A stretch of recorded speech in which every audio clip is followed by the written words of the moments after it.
Une semaine du petit elfe ferme l'œil. Il n'y a personne au monde qui sache raconter autant d'histoires que ferme l'œil. En voilà, elle qui raconte bien.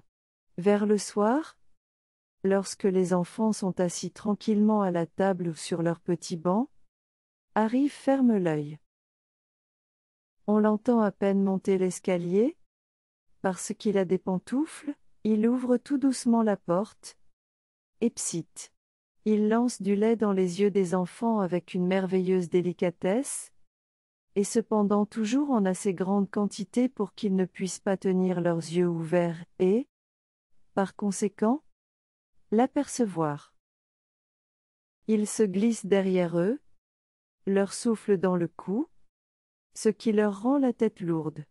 Oui, mais cela ne leur fait pas de mal. Karl Petit ferme l'œil a de bonnes intentions pour les enfants, il veut seulement qu'ils soient tranquilles, et d'ordinaire ils ne le sont que quand ils dorment. Il veut qu'ils soient bien tranquilles pour qu'il puisse leur raconter ces petites histoires. Dès que les enfants sont endormis, ferme l'œil s'assied sur leur lit. C'est qu'il est joliment vêtu, il porte un habit de soie, mais d'une couleur qu'il est impossible de dire. Il a des reflets verts, rouges et bleus, suivant le côté où il se tourne. Sous chaque bras il tient un parapluie, il en ouvre un, qui est orné de belles images, au-dessus des enfants aimables, et alors il rêve toute la nuit les plus charmantes histoires. L'autre parapluie, qui est tout uni, il le déploie sur la tête des enfants méchants, qui dorment alors d'une manière stupide. Et le lendemain, quand ils se réveillent, ils n'ont rêvé de rien du tout. Nous allons entendre maintenant comment ferme l'œil vint tous les soirs, pendant toute une semaine, visiter un petit garçon qui s'appelait Hjalmar. Voici les 7 histoires qu'il lui conta, puisqu'il y a 7 jours dans la semaine. Lundi. Écoute un peu, dit ferme l'œil le soir, après avoir fait coucher Hjalmar. Je vais faire ma besogne. Et alors toutes les fleurs dans leur peau devinrent de grands arbres qui étendaient leurs longues branches jusque sur le tapis et le long des murs, si bien que toute la chambre avait l'air d'un magnifique bosquet. Et toutes les branches étaient couvertes de fleurs, et chaque fleur était plus belle qu'une rose. Elles exhalaient un parfum délicieux, et, si on avait voulu les manger, on leur aurait trouvé un goût plus exquis que celui des confitures. Les fruits brillaient comme de l'or, et il y avait aussi sur les branches des gâteaux tout remplis de raisins. C'était d'une beauté incomparable. Mais en même temps des plaintes affreuses sortirent du tiroir qui renfermait les livres de Hjalmar. Qu'est-ce donc ? Dit ferme l'œil. Et il courut à la table et ouvrit le tiroir. Quelque chose s'agitait et se remuait d'une manière terrible sur l'ardoise. C'était un chiffre faux qui se trouvait dans l'opération, en sorte qu'elle avait l'air de vouloir se disloquer. Le crayon sauta avec la ficelle qui le retenait, comme s'il eût été un petit chien, et qu'il eût voulu rajuster l'opération. Mais il ne le pouvait pas. En même temps des cris lamentables se firent entendre dans le cahier d'écriture de Hjalmar. Oh ! Comme c'était affreux ! De haut en bas, sur chaque page, de grandes lettres se montraient, chacune avec une petite à son côté, elles avaient servi comme modèle. Et auprès d'elles étaient d'autres petites lettres qui croyaient avoir une mine aussi présentable, et qui avaient été tracées par Hjalmar. Mais elles étaient couchées comme si on les avait fait tomber sur la ligne où elles devaient se tenir debout. Voyons. Tenez-vous ainsi, dit le modèle, ainsi obliquement, et prenez-moi un mouvement vigoureux. Moins, nous le voudrions bien, dirent les lettres de Hjalmar. Mais nous ne le pouvons pas, tant nous sommes malades. Moins, en ce cas, on vous administrera un remède. Moins, oh non, s'écrièrent-elles en se redressant si vivement que c'était charmant à voir. Pour le moment, je n'ai pas le temps de raconter des histoires, dit Ferme-l'œil, il faut que j'exerce ces gaillardes-là. Une, deux, une, deux. Et il exerçait ainsi les lettres, qui finirent par prendre une position aussi droite et aussi gracieuse que celle du modèle même. Ferme-l'œil partit. Mais lorsque Hjalmar les examina le lendemain, elles étaient aussi malades qu'auparavant. Mardi. Dès que Hjalmar fut dans son lit, Ferme-l'œil toucha de sa petite seringue enchantée tous les meubles de la chambre, et tous aussitôt se mirent à babiller, et chacun parla de lui-même. Le crachoir seul restait là stupidement, et furieux de ce que les autres avaient assez de vanité pour ne parler que d'eux-mêmes. Pour ne penser qu'à eux-mêmes, sans faire la moindre attention à lui, qui se tenait modestement dans un coin pour recueillir les crachats. Au-dessus de la commode était suspendu un grand tableau dans un cadre doré, qui représentait un paysage. On y voyait de vieux arbres énormes, des fleurs dans l'herbe, et une large rivière qui, tournant autour de la forêt, passait devant plusieurs châteaux et ensuite allait se perdre dans la mer irritée. Ferme-l'œil toucha de sa seringue le tableau, et tout à coup les oiseaux commencèrent à chanter, les branches à s'agiter, et les nuages continuèrent leur course, on pouvait même voir leur ombre s'avancer et couvrir le paysage. Alors Ferme-l'œil éleva le petit Hjalmar jusqu'au cadre, il posa les pieds de l'enfant sur le tableau, au milieu de l'herbe haute, et l'enfant resta là. Le soleil jetait sur lui ses rayons à travers les branches des arbres. Il courut à l'eau et s'assit dans un petit bateau qui s'y balançait, et qui était peint en rouge mêlé de blanc. Les voiles brillaient comme de l'argent. Et une demi-douzaine de cygnes, portant des couronnes d'or autour de leur cou, et une étoile bleue étincelante sur leur tête, tirèrent le bateau et l'amenèrent devant la verte forêt, où les arbres racontaient des histoires de brigands et de sorciers, et les fleurs, des aventures de charmants petits elfes et les belles paroles que leur avaient murmurées les papillons.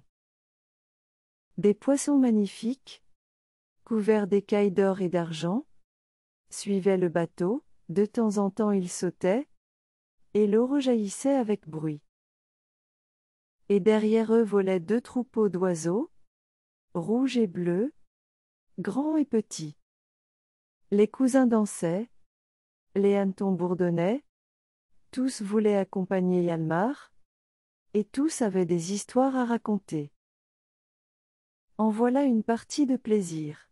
Tantôt les forêts étaient touffues et sombres, tantôt elles ressemblaient à un jardin superbe rempli de fleurs et éclairé par le soleil.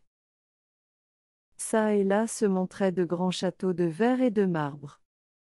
Les princesses se penchaient au balcon, et toutes étaient des petites filles de la connaissance de Hjalmar avec lesquelles il avait joué bien souvent.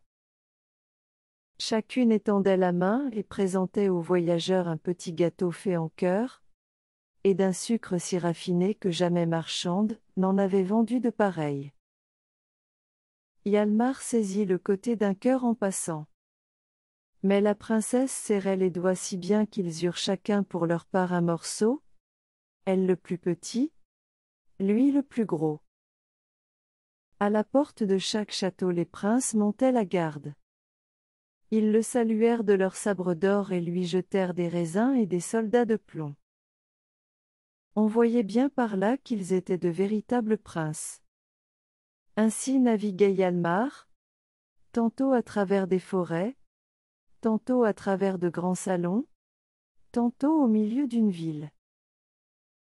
Il se trouva qu'il passa par celle où demeurait la bonne qu'il avait toujours tant aimée. Elle le salua et lui fit des signes de tête et chanta ces jolis vers qu'elle avait faits elle-même et qu'elle avait envoyés à Hjalmar.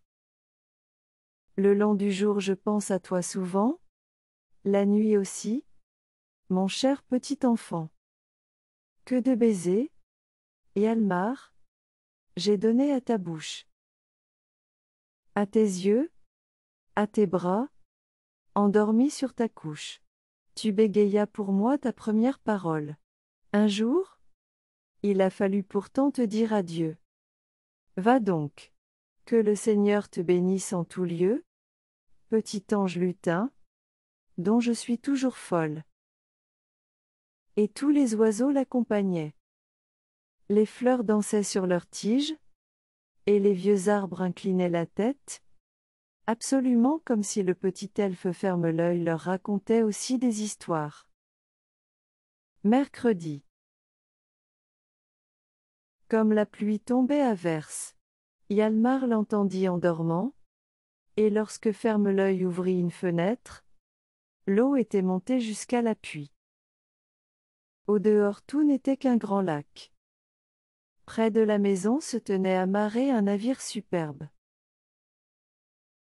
Veux-tu venir avec moi, petit Hjalmar ? Dit ferme-l'œil. Tu pourras cette nuit arriver dans des pays étrangers, et être de retour ici demain. Tout à coup Hjalmar, avec sa grande tenue du dimanche, se trouva au milieu du navire. Aussitôt le temps devint beau et ils traversèrent les rues, tournèrent l'église et avancèrent dans un grand lac. Ils marchèrent longtemps, jusqu'à ce qu'ils eussent perdu la terre de vue, et ils aperçurent une troupe de cigognes qui quittaient aussi leur domicile pour aller dans les pays chauds. Elles volaient toujours l'une derrière l'autre, et elles avaient déjà fait bien du chemin. Il y en avait une si fatiguée que ses ailes ne pouvaient plus la porter, c'était la dernière de la bande, et bientôt elle resta à une grande distance en arrière. À la fin elle descendit les ailes étendues, et son vol baissait de plus en plus. Elle fit encore quelques efforts, mais inutilement. Ses pieds touchèrent bientôt les cordages du navire. Elle glissa en bas des voiles, et boum, se trouva sur le pont. Le mousse la prit et la mit dans le poulailler, parmi les poulets, les canards et les dindons. La pauvre cigogne était tout interdite de se trouver au milieu d'eux. En voilà une gaillarde, dirent les poulets. Et le coq d'Inde se gonfla autant qu'il put et demanda qui elle était.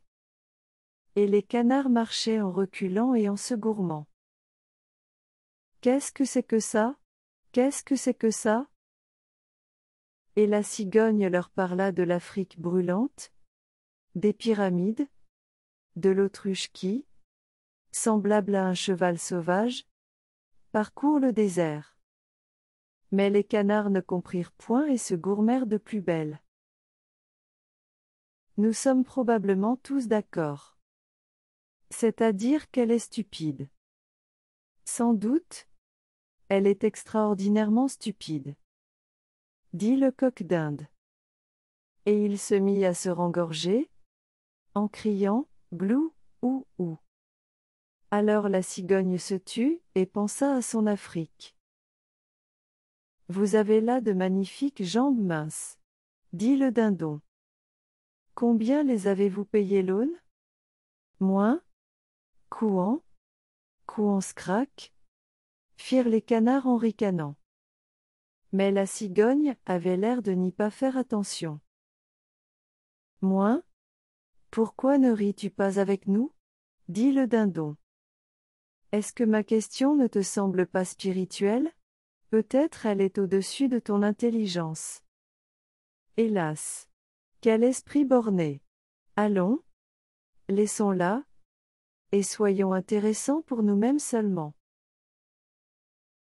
Là-dessus il fit glou-glou, ou, et les canards firent couant, couant. C'était effrayant comme il s'amusait. Hjalmar alla au poulailler, ouvrit la porte et appela la cigogne, qui sauta vers lui sur le pont. Elle s'était reposée malgré tout, et elle eut l'air de faire des signes à Hjalmar pour le remercier. Puis elle déploya ses ailes et s'envola vers les pays chauds. Les poules gloussèrent, et les canards babillèrent en leur langage, et la crête du coq d'Inde devint rouge comme du feu. Demain nous ferons une bonne soupe avec vous autres, dit Hjalmar. Et il se réveilla tout étonné de se trouver dans son petit lit. Quel étrange voyage le petit elfe Ferme-l'œil lui avait fait faire cette nuit-là. Jeudi. Écoute un peu, dit Ferme-l'œil, et n'aie pas peur. Je vais te montrer une petite souris. Et alors il lui montra une gracieuse petite bête qu'il tenait dans sa main. Elle est venue pour t'inviter à la noce. 2 petites souris vont se marier cette nuit. Elles demeurent sous la marche de la fenêtre de la salle à manger, et elles ont là une très belle habitation. Moi? Mais comment pourrais-je y entrer par un si petit trou? Laisse-moi faire, dit Ferme-l'œil, je te rendrai assez mince pour passer. Et il toucha Hjalmar de sa seringue enchantée. Et alors sa taille commença à diminuer, et continua si bien à s'amoindrir qu'il n'était pas à la faine aussi haut qu'un doigt. Emprunte maintenant les habits d'un de tes soldats de plomb. Tu en trouveras bien qui t'iront, c'est très joli de porter un uniforme quand on est en société. Moi? Certainement, dit Hjalmar.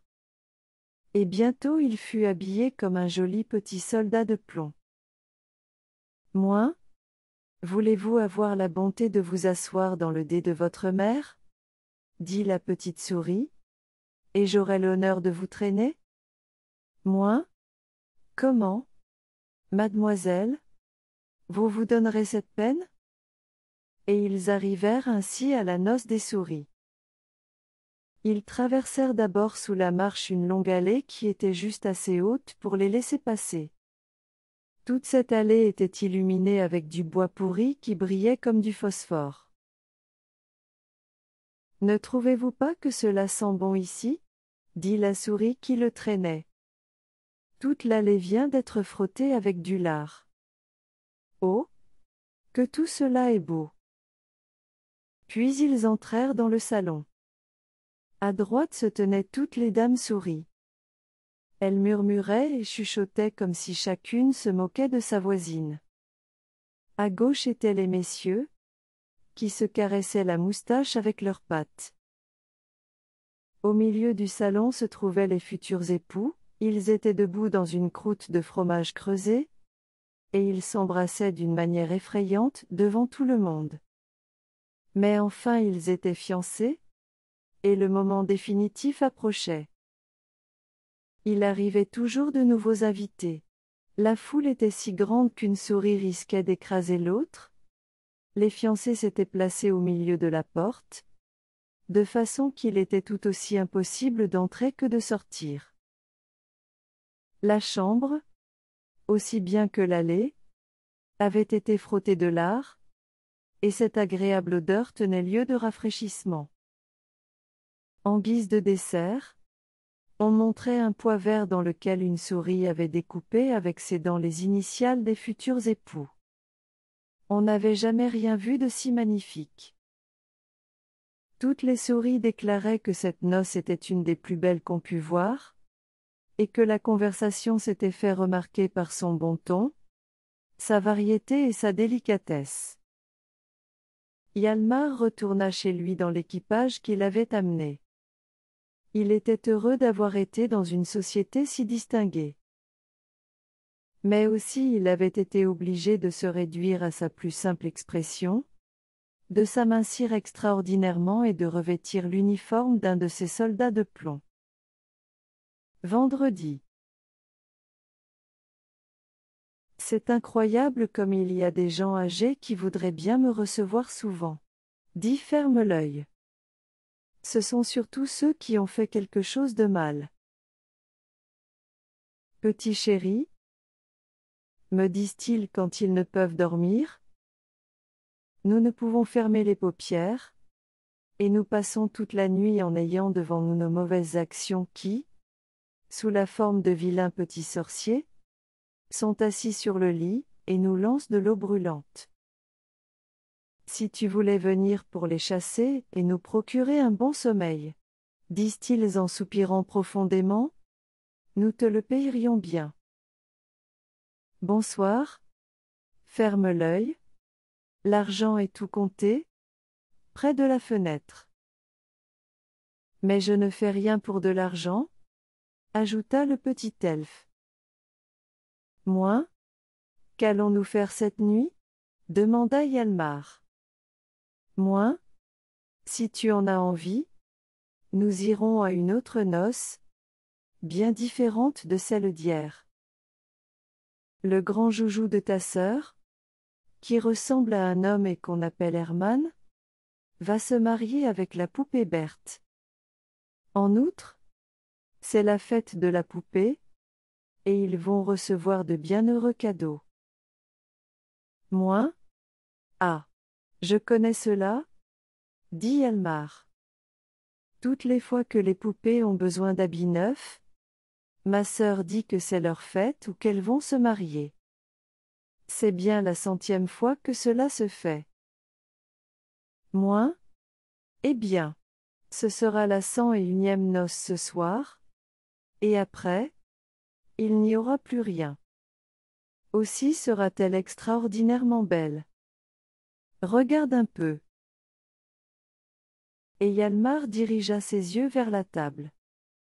La petite maison de carton était toute illuminée, et en dehors les soldats de plomb présentaient les armes.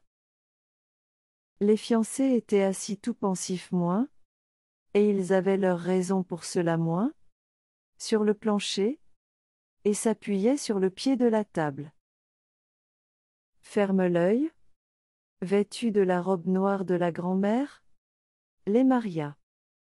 Lorsque le mariage fut fini, tous les meubles de la chambre entonnèrent une jolie chanson, composée par un crayon, sur l'air de la retraite.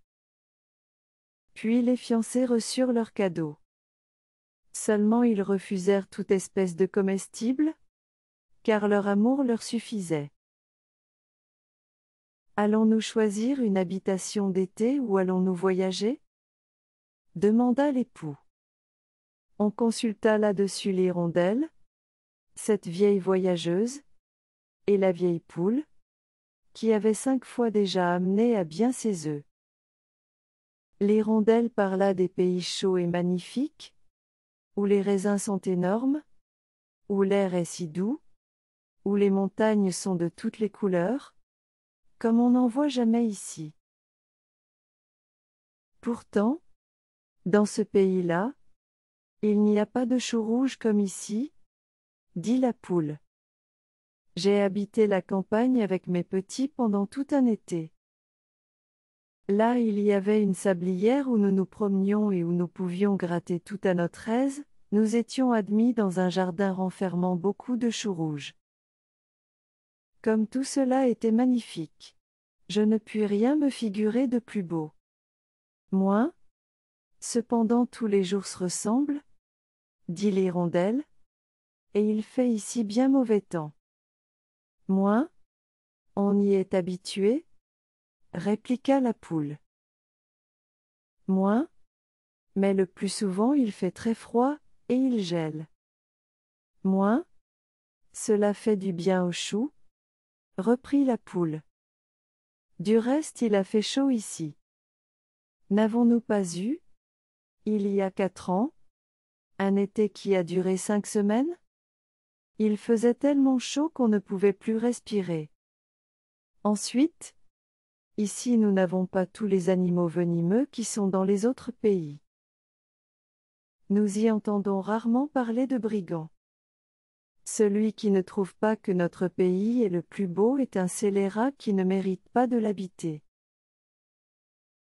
Elle continua en pleurant. Moi aussi j'ai voyagé. J'ai passé une colline qui avait plus de 12 lieues. Mais il n'y a certes pas de plaisir à voyager. Moi? Oui. La poule est une femme raisonnable? Dit la poupée Berthe. Je n'y tiens pas du tout. À voir les montagnes, cela ne sert qu'à monter et à descendre. Non. Nous irons plutôt nous établir dans la sablière, en dehors des portes de la ville, et nous nous promènerons dans le jardin aux choux. Il en fut ainsi. Samedi. Allez-vous me raconter des histoires? Dit le petit Hjalmar dès que le petit Ferme-l'œil l'eut endormi. Moi? Nous n'aurons pas le temps ce soir? Répondit le petit elfe en dépliant au-dessus de lui son magnifique parapluie. Regarde un peu ces Chinois. Tout le parapluie ressemblait à une grande coupe chinoise couverte d'arbres bleus et de ponts pointus, fourmillant de petits Chinois qui hochaient la tête. Il faut que nous arrangions tout bien gentiment pour demain, car c'est dimanche. Je vais me rendre dans les tours de l'église, pour voir si les petits farfadets polissent les cloches pour leur donner un son agréable. Ensuite je vais aller dans les champs, pour voir si le vent enlève la poussière de l'herbe et des feuilles. Enfin, ce qui est le plus difficile, je vais aller chercher toutes les étoiles pour les faire briller. Je les pose dans mon tablier. Mais il faut d'abord que chacune d'elles soit numérotée et que les trous où elles sont fixées soient aussi numérotés. Sans cela, je pourrais me tromper de place et mal les attacher. Nous aurions alors trop d'étoiles filantes, car elles fileraient l'une après l'autre. Écoutez un peu, monsieur Ferme-l'œil, dit un vieux portrait suspendu au mur qui touchait le lit de Hjalmar. Je suis le bisaïeul de Hjalmar. Je vous remercie de raconter des histoires à mon garçon, mais n'allez pas lui tourner la tête. Comment voulez-vous descendre les étoiles pour les polir? Les étoiles sont des globes comme notre Terre, et c'est là précisément ce qu'elles ont de bon. Moi? Je te remercie, vieux bisaïeul, dit Ferme-l'œil. Tu es le chef de la famille? C'est possible. Mais moi? Je suis plus vieux que toi, je suis un vieux païen. Les Romains et les Grecs m'appelaient le dieu des songes. J'ai toujours été reçu dans les meilleures maisons, et j'y vais encore. Je sais très bien m'y prendre avec les petits comme avec les grands. Du reste, raconte maintenant toi-même. Et Ferme-l'œil prit son parapluie et s'en alla. Voyez donc. Voyez donc. Maintenant il n'est plus permis de dire son opinion? Dit en grognant le vieux portrait. Hjalmar se réveilla. Dimanche. Bonsoir. Dit Ferme-l'œil. Hjalmar le salua, puis il courut au mur et tourna le portrait de son bisaïeul, pour qu'il ne se mêlât point comme la veille à la conversation. Tu peux maintenant raconter tes histoires. Raconte-moi les 5 petits pois qui habitaient une cosse, et la grosse aiguille qui se croyait aussi fine qu'une aiguille à broder. Moi? Non. Il ne faut pas abuser, le bien même peut fatiguer, dit Ferme-l'œil. Tu sais bien que j'aime beaucoup à te montrer du nouveau, ce soir je vais te montrer mon frère. Il s'appelle comme moi Ferme-l'œil. Mais il ne rend jamais qu'une seule visite à une personne. Il emmène sur son cheval celui qui l'a visité, et lui raconte des histoires. Il n'en connaît que 2, L'une est si admirablement jolie que personne au monde ne peut s'en faire une idée. L'autre est si vilaine et si terrible que c'est incroyable. Et alors Ferme-l'œil leva le petit Hjalmar jusqu'à la fenêtre et dit : Là, tu verras mon frère. L'autre Ferme-l'œil. On l'appelle aussi la mort. Vois-tu ? Il n'est pas aussi laid qu'on le représente dans les livres d'images où il n'est qu'un squelette. Non. Il a des broderies d'argent sur son habit. Il porte un bel uniforme de hussard.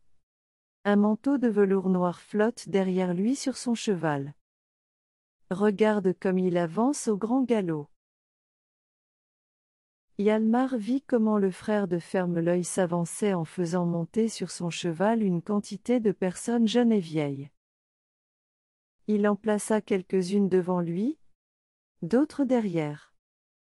Mais il commençait toujours par leur dire : Voyons votre cahier. Vos notes ? Quelles sont-elles ? Moins ? Très bonnes, répondirent toutes les personnes. Moins ? Je veux voir moi-même, dit-il. Et alors elles furent obligées de lui montrer leurs notes. Et tous ceux qui avaient bien ou très bien furent placés sur le devant du cheval, et ils entendirent les histoires les plus admirables. Mais ceux qui avaient passable ou mal montèrent sur le derrière et furent forcés d'écouter les histoires les plus horribles. Ils tremblaient et pleuraient, et voulaient sauter en bas du cheval. Mais ils ne pouvaient pas, car ils y étaient comme attachés.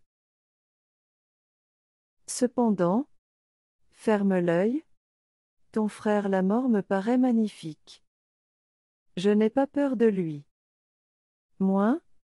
Et tu as bien raison, dit le petit elfe, seulement tâche d'avoir toujours de bonnes notes sur ton cahier. Moins ? Voilà qui est instructif, murmura le portrait du bisaïeul. Il est donc quelquefois utile de dire franchement son opinion.